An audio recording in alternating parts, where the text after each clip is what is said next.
Welcome, Conservatives Talk. My name's Justin. And this is Jamie. And this week is all about gerrymandering and redistricting. Was the Supreme Court actually right?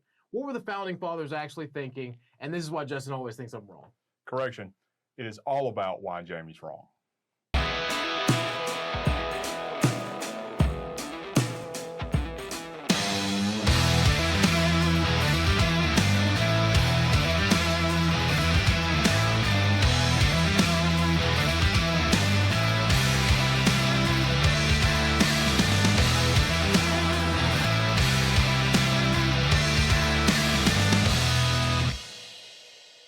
And welcome back to Conservatives Talk. We'd like to start every show by reminding you to continue to like and share all the content that we produce and put out there. And also subscribe to every platform that we have out there, because every subscription allows us to grow a little bit larger and share our message that much further. And if you're able to, please go to our website at conservativestalk.org. It's spelled out behind us. And hit the sponsor tab, top right corner, and help us out with anything you can. Every little bit will allow Jamie and I to continue to produce content, continue to get this message out there, and continue to be able to reach out to as many people as possible.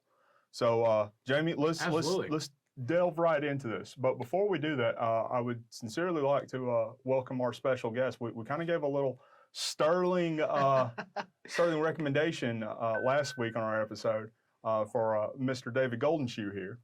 Mr. David Guldenschuh is actually, he's an incredible friend of both Jamie and myself. He's, quite frankly, my mentor. He's the whole reason why I'm sitting in this seat today. He's the entire reason why. Exactly. It's actually how me and Justin met was through David. Yes. So if you have any concerns, questions, or comments, or gripes, complaints, or anything along that line, direct them to David, because he's the ultimate reason for all of this. Yeah, he's the creator of all of this. Whether he likes to admit it or not.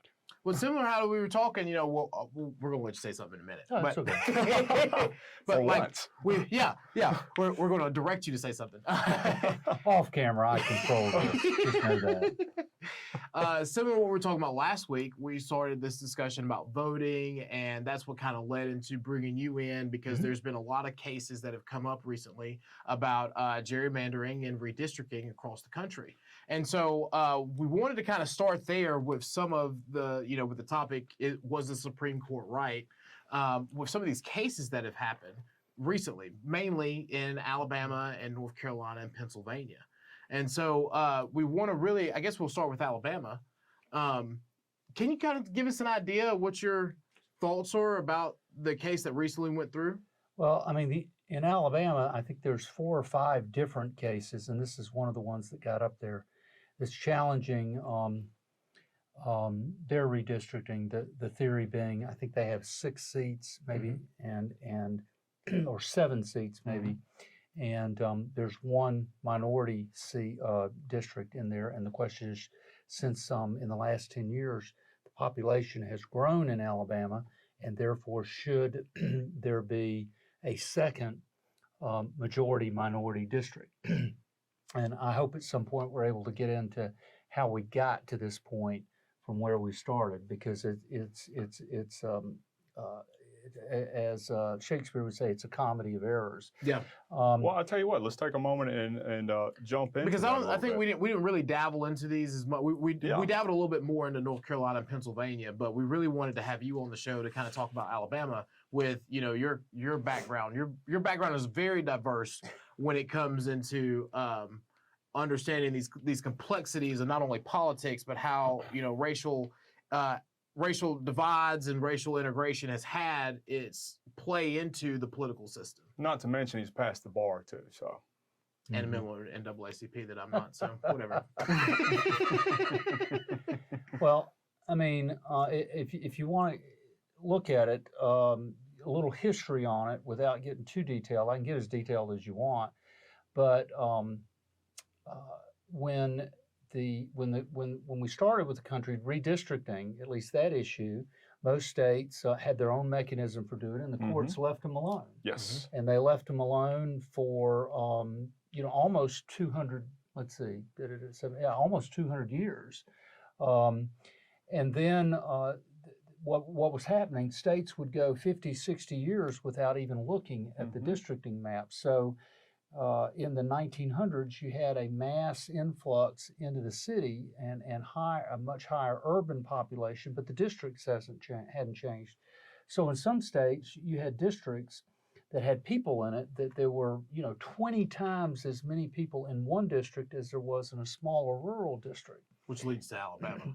Well, it eventually gets there. So the Supreme Court, up to that point, up to 1962, had pretty much said redistricting is a political question. We're not going to get into the middle of that. But then a challenge came pursuant to the Equal Protection Clause, the 14th Amendment, which unfortunately the Supreme Court has used to just completely rewrite our Constitution. And in the first case, it would have been Baker versus Carr. The Supreme Court came in and said, you know what, when we have something as out of proportion as this is, it is a political question. The 14th Amendment does authorize us to go into it. So then you had a series of cases that started off with the court ruling on population, and do districts have to be divided up on an equal population basis. And they start off with congressional districts and found that, yes, those have to be. And then they moved on to state legislatures. And in the 1964 case of Reynolds versus Sims, that just completely changed everything, because they held that all state legislatures had to be divided on a one-man, one-vote population basis. Well, most of the states at that time, particularly the southern states, were divided much like Congress is. You had a House that was somewhat based on population, not totally, but then you had a Senate that really had nothing to do with population. It had to do with districts. It had to do with different political affiliation groups that had that in common, as opposed to politics. And so that moved us along, and the courts began essentially transitioned from being courts ruling on this to being legislators directing the states how they could and could not go. They came up with the rule that as long as your redistricting population-wise within the states was within 10% deviation, that was okay. Congressional districts had to be more. Yeah, closer. And that was a that ruling or that is kind of an unwritten rule. It's not something that's actually finite and set out out, and it's not Which actually. Is why written usually anywhere. a lot of times you see districts trying to grow within that 10% margin. Right. There's a presumption that it's valid. At least if you follow the case law, there's a seeming presumption, but it's subject to rebuttal, and that can and has happened. And so anyway, they went from a big case was in 2016 where an issue that came up with respect to population was, do we count citizens or do we count the total population? Because a lot of our southwestern and southern states had huge illegal immigrant populations. And the court in 2016 said that it is permissible to divide the districts up on a total population basis. I was not aware of that. Which is why, like when we did the census this past time, they wanted to make sure that they counted everyone, including the homeless or the undocumented. That was one of the reasons for that. And so they have said that. They didn't say that's the only way you do it, but they said that is a permissible way to do it, because that was what was being challenged. That's a little disturbing and upsetting to me, to be honest. We'll think about it. That's how we kind of got to the point that we're at, to a certain degree, because when you start looking at where certain districts were growing at an extreme rate versus others in other states, like take Georgia for an example. I fully believe that Georgia should have got another congressional seat, but that went to North Carolina. A lot of that had to do with a lot of people just didn't turn out and fill out the census as well. Which is correct, but a lot of it also had to do with a lot of people who were immigrants who filled out the census versus those who refused not to, because they were, to a certain degree, afraid of what might happen to them by them acknowledging their illegal status. There's no question that plays into it. And population, particularly our non-citizen population, to be politically correct, are illegal immigrants. Right. We'll call them what they are. Undocumented. Are that population? I mean, those numbers play not only with respect to districting, But obviously, with respect to federal funding, Mhm. a lot of times with respect to state funding, education, huge when it comes into that. So anyway, it started off with kind of let's equalize the districts according to population. Well, then the Voting Rights Act, of course, came along, I think in 1965, and it has a provision that you cannot discriminate in it, Section 5 or Section 2. You may not discriminate on the basis of race, color, or a particular language group if there's a group of a minority language group. And it's got some other finer words in it than that. I'm paraphrasing it. So then the court got into the business of, well, when you redistrict, it has to, and it's an impossible task. As I said, 20 Philadelphia lawyers could not write or come up with a districting process that wouldn't be subject to some challenge because the states get hurt on both sides. On the one hand, you can't district in such a way as to discriminate against one of those protected groups, particularly race. On the other hand, the courts have held that race cannot be a deciding factor. It cannot be a predominant factor. So then the states say, okay, well, you've got to somehow do districts, and the issue came up in 1986 about, well, do we then go to majority minority districts, which basically all the states have gone to, although they're not required to do that. And then in the late 90s, a case came down that said, well, why don't we do it on a partisanship basis? You know, that's really what it's all about. State, you know, we're in our state, we have a Republican majority. Well, let's just do it on that basis. We'll draw districts that are going to make sure we stay in the majority, which continues to happen to this day. And then the court came back and said, well, you can do that, but you can't use political affiliation as a proxy for race. Well, I mean, we all know the way things are. Most of our urban districts vote Democrat, and most of our urban districts are heavily minority. So again, once again, a state is in an impossible position for how do they do this, and the courts are the ones that have put them in that position. Now, fortunately, we have a case out of 2017, Cooper v. Harris, where the court said, well, they came in and they said, well, you can build these majority minority districts, but you don't have to do it that way. They just have to have a fair shot at winning. So that's another one of these little things that have come into it. And then from that, we also have had a decision of late, I think 2016, where the courts, maybe it was later than that, where the court said, you know, when it comes to partisanship and political party, we're not going to get into that. That's a political question. Yeah, that's the 2019 case. Yeah, 2019. That was Common Cause that had sued the state of North Carolina for their redistricting, and that's when they decided that basically it was a political question based upon the gerrymandering based on partisanship, and they were stepping out of it. So.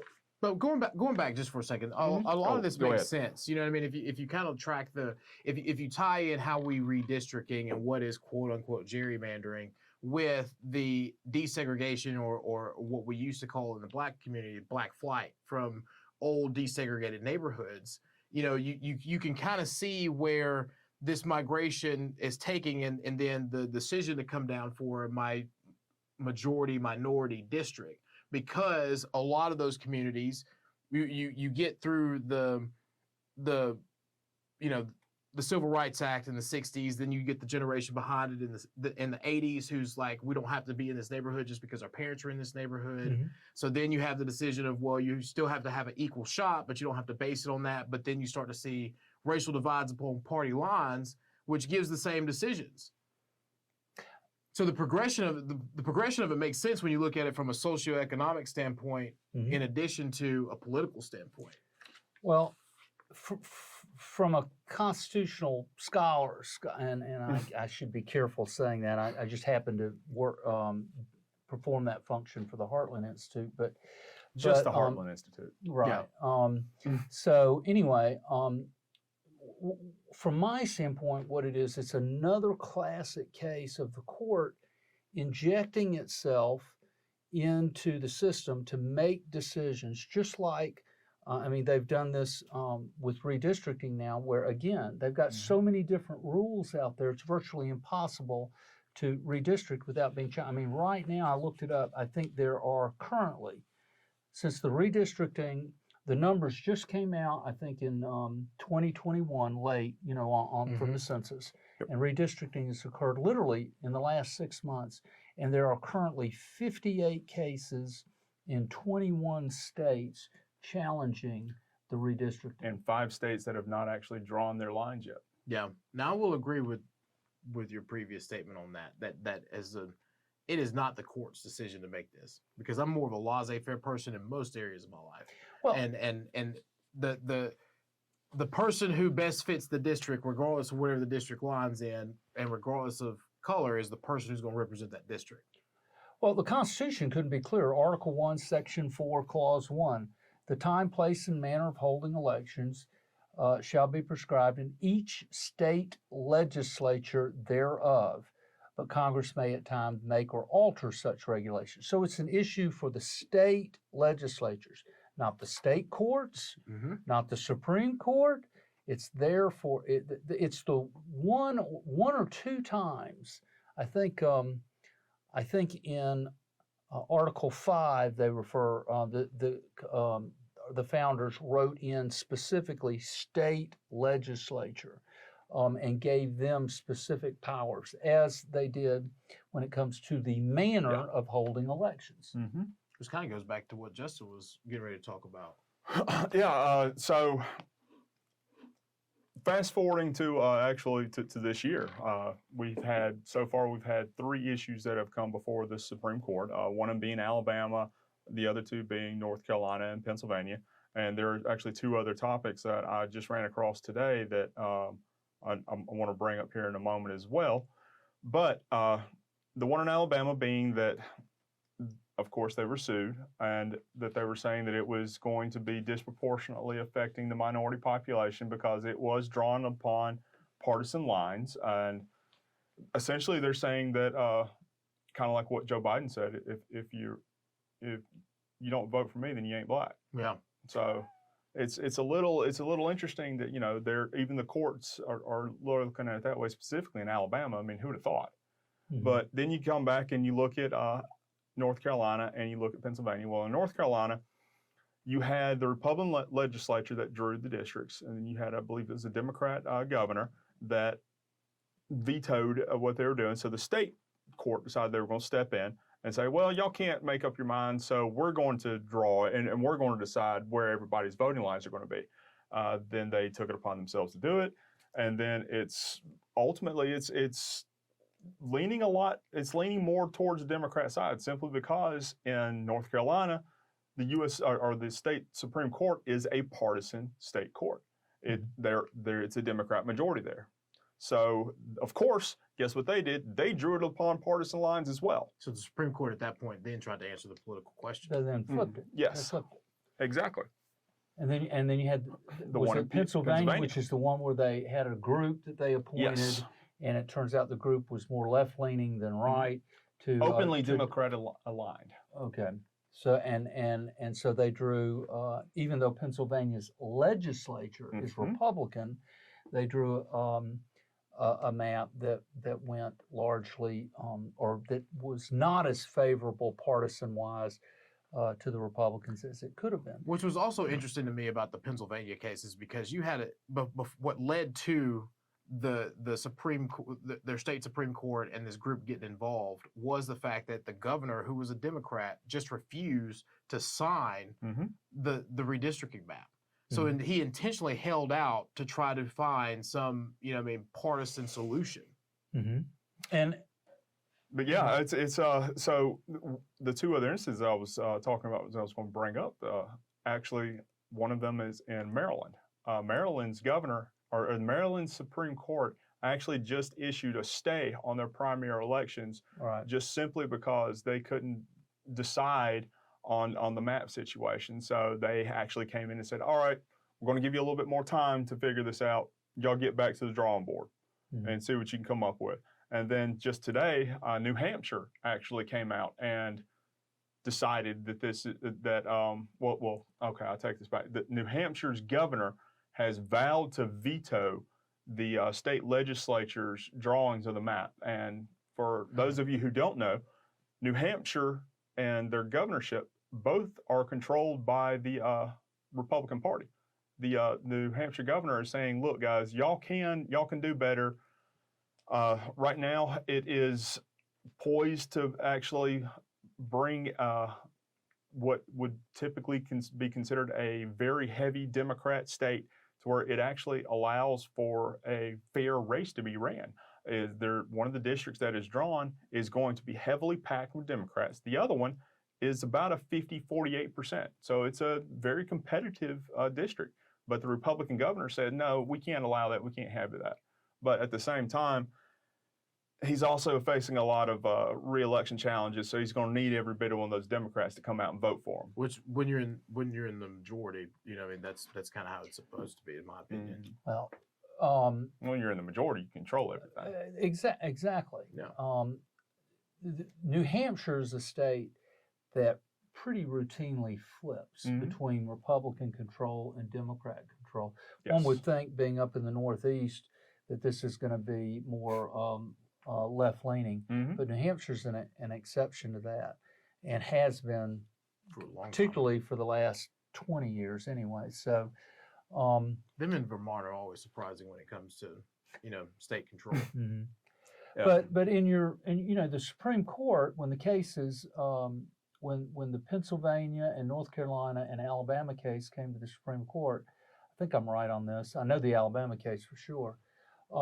They applied a rule that they've used many times, and that's the rule that if you're too close to the election, then you don't change it. You wait for the next election to do it, because it just causes too much disruption in the process. And that rule's been around for a while, so it shouldn't come as any shock to anyone that it did. What is interesting, and I'm kind of changing the subject here, and I don't know if this was... Oh, no. I like where this is going. Absolutely. I'm about to smack Jamie down on this one.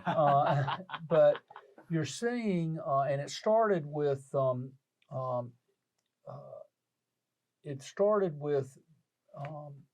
the 2000s. It was one of the Bush cases. I don't think it could have been Bush v. Gore. I think it was, where more and more the focus on that Article 1, Section 4, Clause 1 came into being, with that it's the duty of the state legislature. And so you have in these cases where the state Supreme Courts have stepped in and tried to rewrite, and it's been argued for a while now, and the argument will come up before the Supreme Court, and that argument is, in the absence of some constitutional delegation to a state court to resolve these kinds of things, in the absence of that, then the Supreme Court, the Constitution only allows the state legislature to deal on this, and a state Supreme Court does not have jurisdiction to make decisions on these redistricting opinions.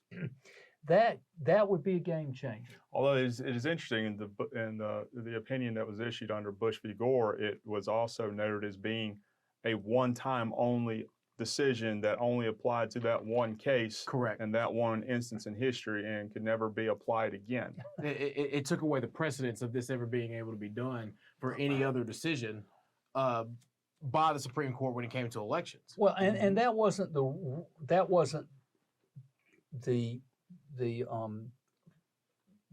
point that on which the case turned. Oh, it yes, was something yes, in yes. the opinion that has now, and this often happens. You see it in the abortion cases, where we start off with you have a right to privacy, and then all of a sudden the Supreme Court becomes the medical monitor for all abortions in the country. Yeah. And so that's another example, very similar to this, of where the court put its foot in and got going, and then couldn't find a way out. And that's where they are now. Well, interesting. So I do have one question, and I want to direct it to Jamie. Here we go. Should the U.S. Supreme Court have taken these cases up? Yes or no? The U.S. Supreme Court? No. As far as the PA North Carolina case? No. Okay, so would you mind explaining that one to me real fast, and then I'll when you finish, I'll give you my point of view on that one. Here's my point of view. I think that it all goes back. I'm a firm believer in states' rights. Mhm. And I think that when we look at what the original intent was, things like this were supposed to be decided by the state legislator. So I think that it's the state and upon the state and its assemblies to make that decision. So if they can't get it right, then they continue to have to go after it until they get it right. Mhm. But the entire thing behind it was that was not the process. It was their state Supreme Courts that then came in and decided the process for them. Correct. And then that basically that being unconstitutional. Correct. So anything that can be ruled as unconstitutional is exclusive jurisdiction of the federal government or of the federal court system, specifically the U.S. Supreme Court. So in a sense, the fact that the U.S. Supreme Court, and I will say there were 4 justices that said this is an issue that we really need to take up in the future to determine and potentially find out anything and rule on anything going forward with any of this. But in all honesty, if we're seeing several of these states having these issues, it's something that they should take up and address and put the hammer down and say, look, this is what the Constitution says. This is what you should be abiding by. And this is how it's supposed to go. I just firmly believe that's federal overreach. So, well, the court in these cases didn't say they're not going to decide them. They just said we're not going to decide them now because we're the primary is too close to the later and primary. give you some more guidance on it, which will put still more impossible conditions out there on drawing a redistricting map that can't be challenged. yeah, exactly. And not just Which that. I will agree with this portion of it, Mhm. right? In not in this situation, but in similar situations, this is what the federal Supreme Court is for. It is to make decisions to where when there are indecisiveness or inconclusions within a state, the federal government is supposed to make those decisions. Mhm. I don't agree that this one in particular is a situation that they need to interject in, because it is a situation that needs to be determined by the people of that state. This is not a overarching situation that needs to fall within. This is a case by case basis, similar to what we're just talking about But when it you comes to the have Florida situation. 3 states in less than a month separating each other that are having the same issue coming up. It's not the same issue though. No, Well, but it is. No, Guys, you got to look at the jurisdictional basis for the case, and in each case, the jurisdictional basis is either Section 2 of the Voting Rights Mhm. Act, which gives them federal jurisdiction, and therefore the Supreme Court absolutely has a right to intervene, or 2, the 14th Amendment Equal Protection Clause, and that's the basis that the Supreme Court wraps its arms around these cases. What it has shown, though, is that it's willing to decide them, but it wants to decide them on a full record. It's not going to do it on an expedited basis. And that's what they've done. They've turned down an expedited appeal. None of these other cases going forward can be brought up in such a manner that it's going to be allowed without a major issue coming behind it. What I'm trying to say is this right here, or these cases could have been the pivot point of all of this or all of these issues, because now that North Carolina and Pennsylvania are going to be able to go through with these things, you're going to get potentially more Democrat members to Congress. You're going to get more Democrat-aligned state legislators. You're going to get more for the current Democrats. Yeah, exactly. So there's potential. Not in Alabama. Well, See, anyway, here's my argument with that, but, right? But still, you're going to have the harm that's coming to these areas, or the harm, or quote unquote relief. And I guess it would depend on whose mind you were talking to on that.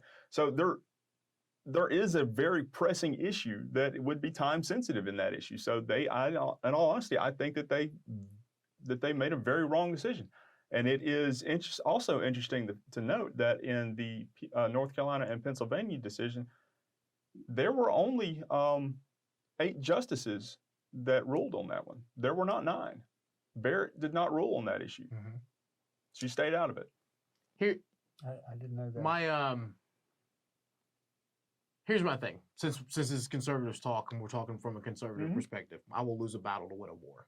If this decision comes down, it's unfavorable to where whichever party's in control is the one has the ability to make that decision, then okay, that's fine. I will sacrifice 10 years. But in the grand scheme of the war, in the grand scheme of things, 10 years He's from going now, to sacrifice 10 years.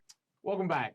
And so, that was a great discussion. Thanks for joining us this time, David. Happy to do it. We're going to kind of move into something that we discussed last time that ended up becoming a little bit more of a heated debate. And I'll say this is also the secondary reason why we brought Mr. Guldenschuh in. David's in a between. referee. Not just that, he's kind of here between to be a barrier. So at times when I just want to reach across and just Okay, Justin. Jamie's always wrong. So I'm not sure I'm insured for this. he's kind of like he's kind of like that little guy over there that you just bless his heart. Bless his heart. Maybe he'll understand what he's doing. This time we're going to discuss what was written versus actual actions. We'll discuss what was intended versus I guess what ultimately came because of the fallacies of man. You call it the fallacies of man, but the same man. Here's what we're discussing. For those of you who didn't watch last week's episode, what me and Justin are getting to debate on is the two-party system that America has grown into. And if you look at multiple political jurisdictions, multiple continents, there are very few two-party systems. There are a lot of multi-party systems. If you look at like Italy or the European, well, not really European system, but Italy and other systems like that, they have a multi-party system. European, that's a good way of describing European it. A lot also of has European more of a parliament countries, system, which is still interjective in a multi-party system. On. But we can talk about that a little bit later. The two-party system really has only been recognized kind of in the United States. I think Zimbabwe, the Barbados, to where you have two political parties who kind of, regardless of your subcategories, your sub-ideologies, fall into one camp or the other. Mm-hmm. And then whoever has the strongest, I guess you could say, opinion on that side leans into one way or the other. When you really look at it, this has kind of been a growing faction. Both parties kind of started either left of center or right of center. And then have, over the course of the growth of the United States, have changed names, have really become the parties that we see in today, Republican versus Democrat. But, we'll go back to the beginning before we kind of dabble into the history and the details. And we can talk about, from when the Constitution was founded until the 1790s, which is Justin's key point in this argument. The 1790s. Well, I mean, it's all about how things started and how they were originally intended to be. Go ahead, Justin. So, all right. So, all right. But Make your before the argument actual first. Constitution was ratified, Mhm. you had a series of papers that were written. They were known as the Federalist Papers. The authors of these Federalist Papers being Hamilton, Jefferson, and John. Yeah. Anyway, so they issued out several of these, and in the first 10 of these, and let me also remind you that the 10 actually plays a significant role in this, because not only were there the first 10 of these being the most important aspects of these, but we also saw that the Constitution technically would not have been ratified, or I say technically, potentially could not have been ratified without the promise of the Bill of Rights. Granted, there were more than just 10, but only 10 were actually passed through constitutional amendments on that. However, the 9th and the 10th Federalist Papers were explicitly against factions forming within our union in our newly budding and newly formed and newly sensed form of governance. And it was from the get-go, they saw what had happened in Rome and Greece. They saw the rise of factions. They knew democracy would not work. Democracy is majority rule, which is exactly what we're seeing within the two-party system, majority rule. They saw that this was the ultimate fall of Greece and Rome. So they explicitly wrote that the union would be stronger when these things were suppressed and these things were kept at a minimum. So That's, I mean, and honestly, that's the founding intent behind it. Behind the Federalist Papers. Well, no, behind our entire system of governance. No, Go ahead. no. Listen to this. So we actually see this duality that comes out and just mankind in general. I referenced this in the last show. Lord of the Flies. You had a group of kids that were shipwrecked. Almost immediately, you saw the two groups split into two separate camps. I mean, that's human nature in general. We are a duality system. Yes. We are by design and our very nature. We are group mentality. But at the same time, they saw that this was going to be the death of our political system that they were founding, that they were building, that they were inventing. So they explicitly said this is not where it needs to go. Granted, yes, that's ultimately where it went to. That's human nature, and that's human nature 101. But the intent behind it and the reasoning behind it is if it does go to it, it will die, it will fail, and we will ultimately end up as Greece or Rome. You cannot condition the human. You cannot condition the human condition. It is something that is nature in its totality. And the reason why I start this way, Pavlov's law. This is the reason why I start this way is because the social contract that we all make with each other as a society all starts with the majority rules. So when you bring back the idea of why the Federalist Papers failed to begin with, now granted, there's some great bones there. The Federalist Papers failed. They failed. They failed. They absolutely failed. Otherwise, we wouldn't have had the Constitution. We had to rewrite them. We had to rewrite them. That's the Articles of Confederation you're referring to. Yeah, you're right. But still.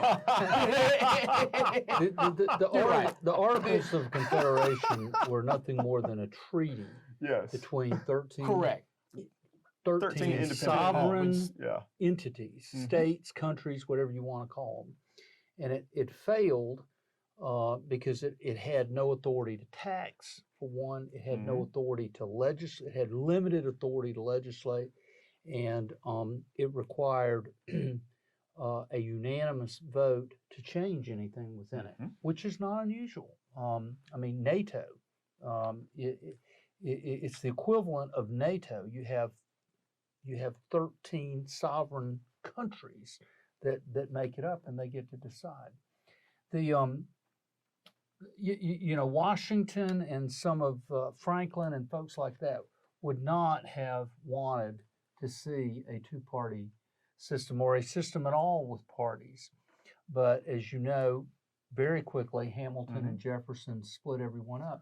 But the split and the thing that caused parties to occur was largely a result of the same issues that we had throughout in putting together the Constitution with the federal government. You had two totally different types. I mean, there were a lot of different issues that caused our Constitution to be compromised the way it was.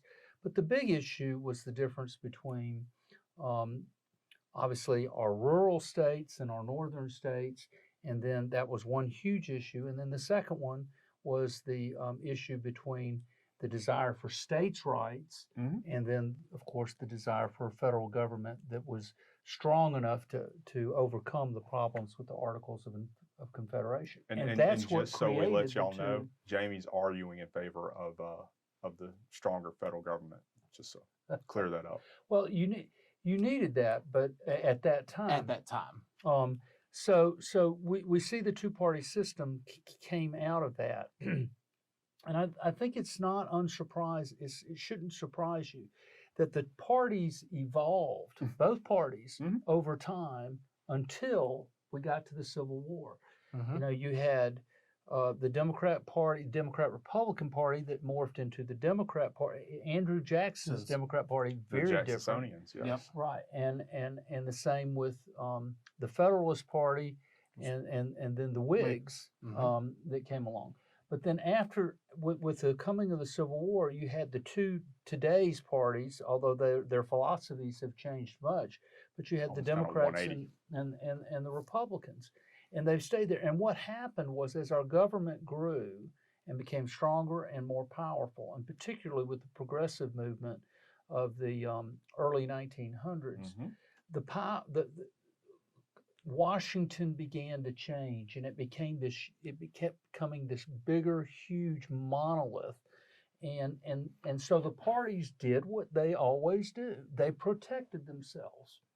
And so if you go to every state, you see it's almost impossible to get on the ballot. It's virtually impossible to get on the federal ballot. And so that more than anything is what has kept us in a two-party system. I, for one, would love to see, and we do occasionally see it. We saw it in 1968. We saw it in 1992, where somebody there's an offshoot of one of the parties, and something FDR in got his third term as the Bull Moose Party. Third term as president. So there you go with the way we've done things. But the two-party system is mainly part of the entire problem we have in Washington with campaign campaign financing. Yes, that's the money in the political system drives the two-party system. The lobbying drives the two-party system, and until we make those fundamental changes, until we keep Congress from having a blank checkbook that they can always write a check, until we have campaign finance reform, until we have term limits to get rid of both institutional bureaucrats and institutional politicians, until those things come along and we change fundamentally the structure of Washington, it's not going to change. Zero. Jamie's realizing that it is quickly becoming 0-2 over here. No. And you can see it on his face. No. I think that I don't know that I'm taking a position one way or the other. Well, here's the thing. I think that Jamie just realized he's arguing in favor of big government.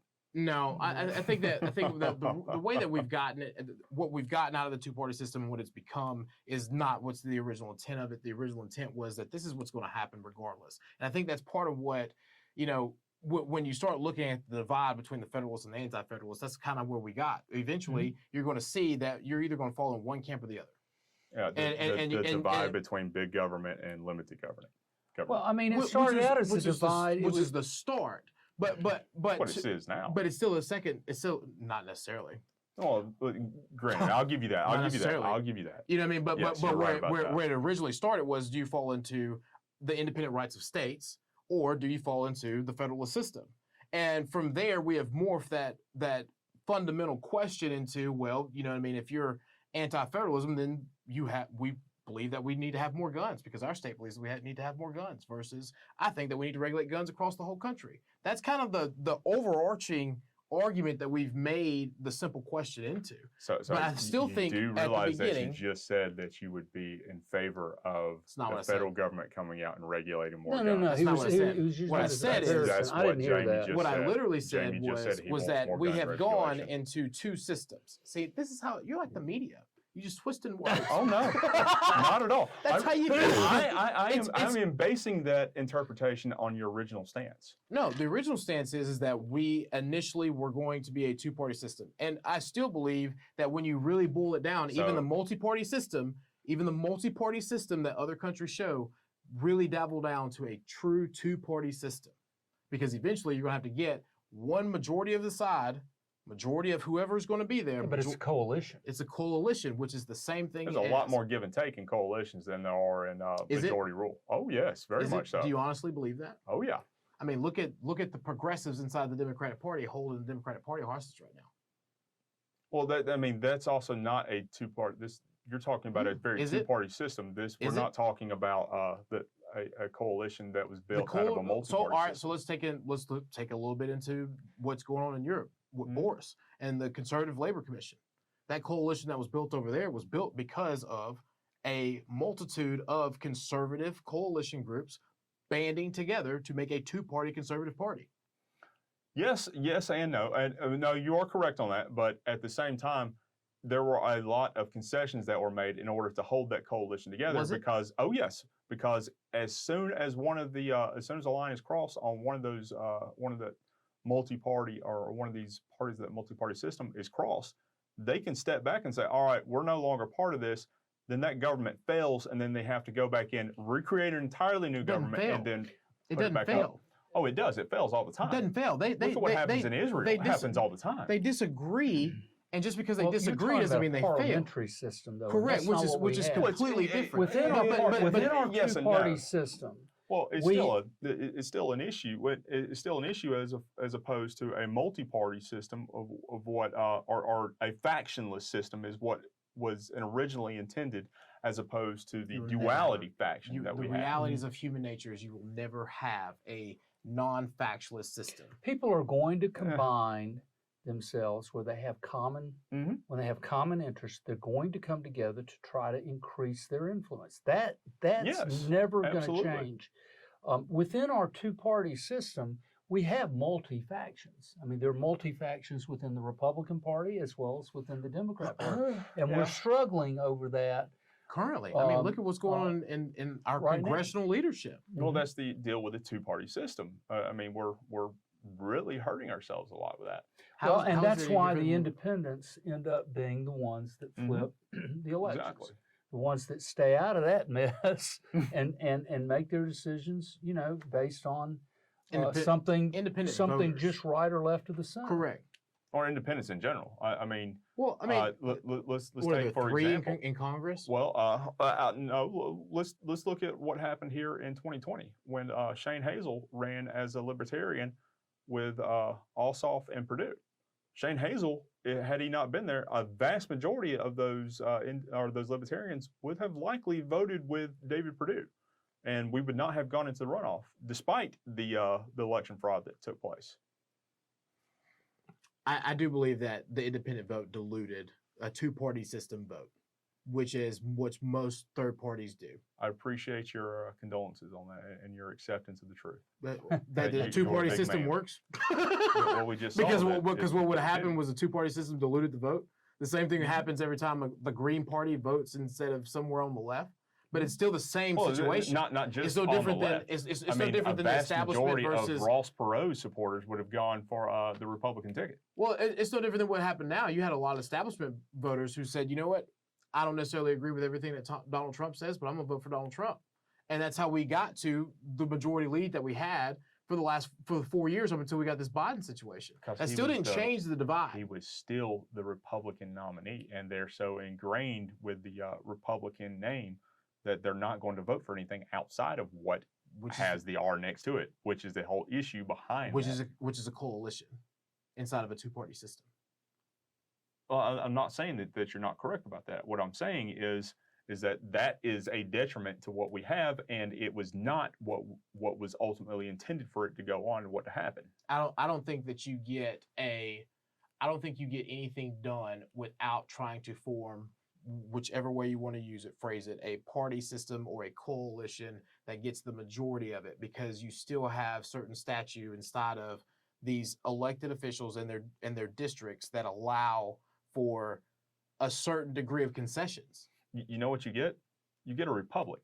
You get a war. Representative democracy, which is what we have.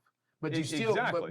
but you still, and that's the way it was set up and intended, and that's the reason why they wrote Federalist Papers 9 and 10, because they did not want what's going on now to happen, and it was not intended for that to go on that way, and it was never. These same individuals wrote that every 20 years we should have a civil war. So I agree that this is what essentially should happen, because regardless inside you have conflict. You're going to have these conflicts. You heard it here first, folks. Jamie's in favor of the national divorce. I'm not in favor of the national divorce, but I am in favor. Heard it. I'm in favor of the civil war, this civil conflict and which is what we're having. This is no different than what we're already having. We're already in the middle of a civil war. It's just different. Similar to the nationalist movement. We're in the middle of a cultural war, not a civil war. It's still the same thing. No, it all depends on how you define it. The last time we defined a civil war was actually bloodshed. Whereas now, look at the divorce between Europe and the UK. That's still a civil conflict that was fought in a modern day civil war. That was very much a cultural aspect, because you have multiple cultures that were moving into that area. How is a that cultural were ultimately war influencing everything that was going How on is there. a cultural war separate from a civil war? Well, because civil wars are typically end in bloodshed. Every single one of them. Nope. Name one that wasn't. That's why they call them civil wars. Okay. So. Not necessarily. Oh, name one that wasn't. Previously. But that's because we chose that pathway to everything end in bloodshed. You don't have to have bloodshed to have a civil war. A cultural war is a civil war. The USSR basically had a civil war when it fell apart, and there was no bloodshed there. Well, that wasn't actually a civil war, as opposed to a cultural war. More states wanting to come in and assert their rights and what they were wanting to do. Oh, and they were newfounded countries. Rights. Oh no, I'm in favor. You had a USSR. And then you had Russia and a bunch of other states. Isn't that what happened in the Civil War? A bunch of southern states withdrew and started their own country? So, well, kind of like that. But they didn't actually withdraw. The Russian Federation or the USSR fell apart. And Which they created several different countries and ultimately the Russian Federation. Well, maybe our government will fall apart and Georgia can be its own independent state. As long as we kick out New York and California, I'm good. I mean, I think even when you get back to the Civil War, if he knew he lost that one, so I think we've gotten onto a different subject. We have, but I think it's all within the same thing because the two-party system is again something that I think was, I will concede to this, may not have been the original intent when the Constitution was written, but less than 20 years later, it's the system that we have fallen into and continue to fall into, for the last 200 years. I'll say that you are absolutely correct about that. That is exactly what happened. It was never what was intended for it to happen. It was never the reasoning or the rationale behind anything they did, and it was never the best thing that our founders intended for this country. Look, the fact of the matter was, at the time they were writing the Constitution, there were multiple parties in England. They studied that carefully. It was already there. They feared that, but they knew it was going to happen as a practical matter. But they did everything they could. The argument, probably in Federalists 9 and 10, was to get a state like New York to come into the Union. It didn't want to. It was strongly opposed to a new government. And so the founders played a little fast and loose from time to time in the Federalist Papers to convince the entities to come on in. I mean, Rhode Island did not want to join the Union. North Carolina, they both. Rhode Island only came in because the legislature allowed the people to vote on it. And North Carolina initially rejected the Constitution. Yep. So, again, you had... You can't necessarily rely on the Federalist Papers to tell you. I don't know enough about the 9 and 10 to say whether they really believed that or that's what they felt they needed to say. Well, I can say that they explicitly laid out how several other democracy-based systems of governance via Greece and Rome, both being democracies and or at least one being democracy, one being a republic, and how the faction rise in both of those ultimately killed both of those systems of governance. The factions, though, in both Greece and Rome, and this is a way oversimplification of it, was that you had the people came to realize the government could give them stuff. Yep. And it eventually evolved from a republic to a democracy, and then of course it collapsed. And there's no question that there are very good similarities between what's going on in the country now and what happened to those institutions. I will say the kind of good thing is that we are a democratic republic versus where like Greece or Rome were in their democracy. They allowed Rome was not. Rome was a republic. Rome was a republic, but in their democracy they allowed for more so of pockets to control. Like in Greece, the majority, everyone was. You're talking about the city states. Justin, what I'm really boiling down to is this idea that we still have a balance in between the popular vote versus representation that can make certain decisions upon their elected from their districts. And that's what I mean. So because there's always been the multi-layer faceted of leadership throughout the country. And regardless of how we got there, I think that is what has still been able to keep us balanced, because we elect people to make certain decisions, whereas at times when we feel that there's certain decisions haven't aligned with our area, we as a population can vote to keep them or replace them. Okay, so what I'm understanding, or for what I'm hearing on that, is that you admit that you are wrong and that you are sorry. So never. we're going to take another Two-party quick system break is what controls America. real fast, and of course Jamie's going to interrupt me. We're going to take a real quick break, and when we come back, we're going to ultimately discuss all the other ways that Jamie's wrong. No. All right, stay tuned. Republican Party. Welcome back.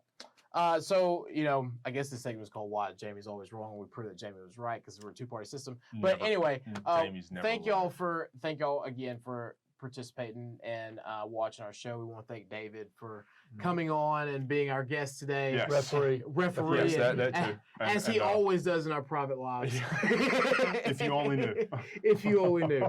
If you only knew. But as a reminder, we are 28 days from the Republican primary. Please get out and vote. We have to flood the polls if we want to make sure that we stop this socialist agenda from coming down the state of Georgia. And we are 236 days from your primary to where we can make sure that Georgia stays red. We have to have the red surge if we want to make sure the red wall stands. 2022 red surge.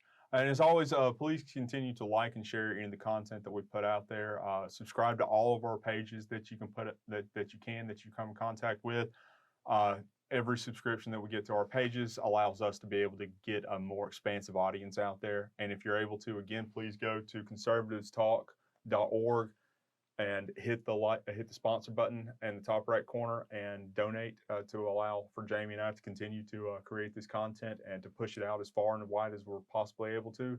And as always, thank y'all for listening and putting up with our antics and our shenanigans. But please, and also again, something that we had started with earlier. Leave us a comment. Leave us a comment, but not below, and let Jamie know that he was wrong in everything and all of his life decisions, and that he needs to reevaluate everything that he holds true. So anyway, moving forward, again, thank y'all for listening, and we'll be back with y'all next week.